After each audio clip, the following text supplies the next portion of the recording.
Hi everyone, welcome back to my channel सपनों का महासागर। तो आज की वीडियो में जो मुझे कमेंट मिला है, वाकई वो काफ़ी अच्छा कमेंट है और वो हर एक की जिज्ञासा होती है जानना कि क्या होता है, कैसे होता है।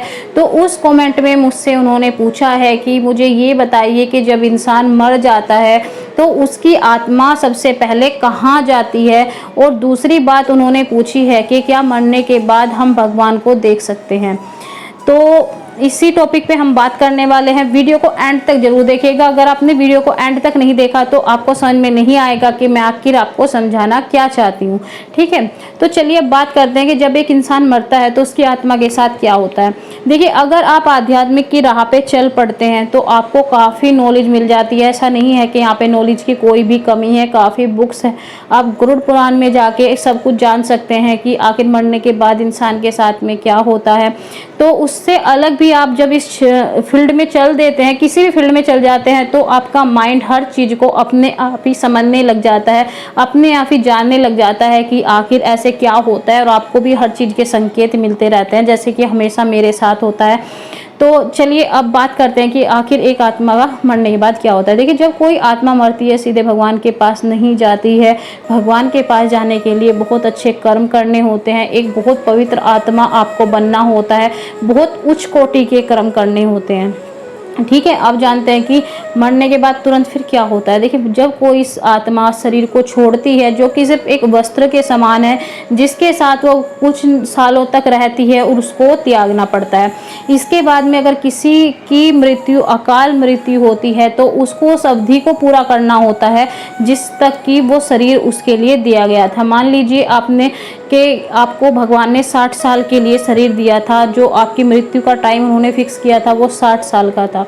लेकिन किसी टेंशन, डिप्रेशन, एंजाइटी में आके आप आत्महत्या कर लेते हैं, तो ऐसे में ये मत सोचिए कि भगवान आपकी इस गलती को क्षमा कर देंगे या आपने बहुत अच्छा काम कर दिया या अब तो सारी टेंशन ही खत्म हो गई, अब तो कुछ करना ही नहीं है।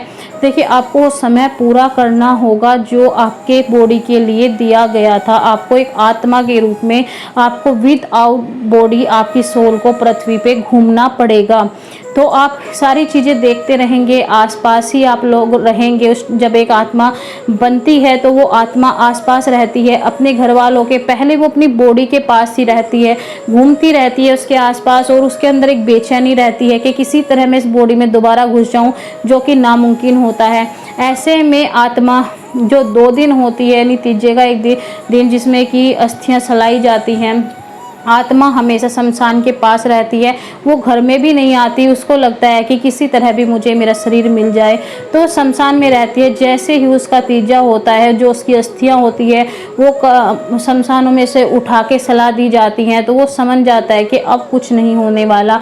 तो आत्मा लौट के अपने घर आती है और देखती है कि आसपास क्या हो रहा है, और वो धीरे धीरे अपने परिवारजन को संकेत देना सीखना शुरू कर देती है। क्योंकि किसी भी नई जगह जाते हैं तो कुछ भी एकदम आना पॉसिबल है नहीं, तो आत्मा धीरे धीरे संकेत देना सीखती है कि कैसे मैं सपने के थ्रू इसको दिखूं। तो कुछ आत्माएं ऐसी होती हैं जो जीवित इंसान होते हैं कि वो जल्दी उनसे संपर्क कर लेती है। तो मैंने इस वीडियो पे टॉपिक पे वीडियो बनाई थी, आप वो देख सकते हैं कि आत्मा सबसे पहले किसे दिखती है।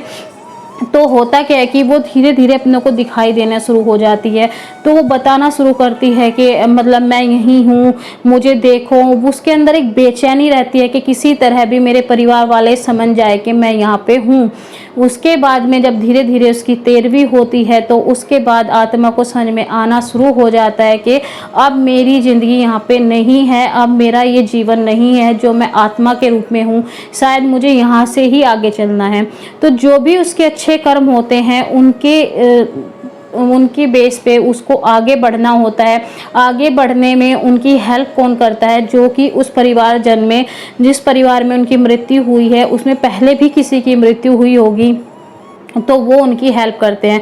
जिनको आप दई देवता भी बोल सकते हैं, वो भी उनसे कांटेक्ट करते हैं कि भाई तुम्हें ये करना है। या आसपास की जितनी आत्माएं होती है वो उनको समझाती है कि हमारे साथ भी ऐसा हुआ था और तुम्हारे साथ भी ऐसा होना है। तो वहाँ से शुरू होता है सिलसिला अच्छे और बुरे कर्मों का। अगर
तो जो एक अच्छी और शुद्ध आत्मा होती है वो हमेशा प्रभु का ध्यान करती है, जिससे कि उसके कर्म अच्छे बने रहते हैं, उसके पूरे कर्मों के काट जो कि उसने गलती में भी किए होते हैं वो कट जाते हैं और उसको प्रभु एक ना एक दिन दर्शन जरूर देते हैं। तो वीडियो अगर पसंद आई है तो लाइक जरूर करें। अगर आपको जानकारी अच्छी लगी है तो कमेंट बॉक्स में एक बार अपनी राय जरूर दें कि आपकी राय इस बारे में क्या है। रही बुरी आत्माओं की बात, भूत प्रेत की बात, तो वो भी ऐसे ही होते हैं जैसे कि एक इंसान होता है अपनी मर्यादा भूल जाता है और दूसरे व्यक्ति को दुख देता है, कष्ट देता है, वैसे ही आत्माएं भी होती हैं, यानी वो ही तो आत्मा होते हैं, बस शरीर छूट जाता है तो वो आत्मा बन जाती है। तो वही होते हैं जो कि अपनी मर्यादा भूल जाते हैं, आत्मा होने की मर्यादा भूल जाते हैं और लोगों को परेशान करते हैं, जिसकी सजा भी उनको मिलती है। तो इस वीडियो में इतना ही, मिलते हैं बेहतरीन टॉपिक के साथ आने वाली वीडियो में। चैनल को सब्सक्राइब करना ना भूले, बेल आइकन को हिट करें ताकि टाइम पे आपको हर एक वीडियो की नोटिफिकेशन मिलती रहे। तो मिलते हैं बेहतरीन टॉपिक के साथ आने वाली वीडियो में। बाय।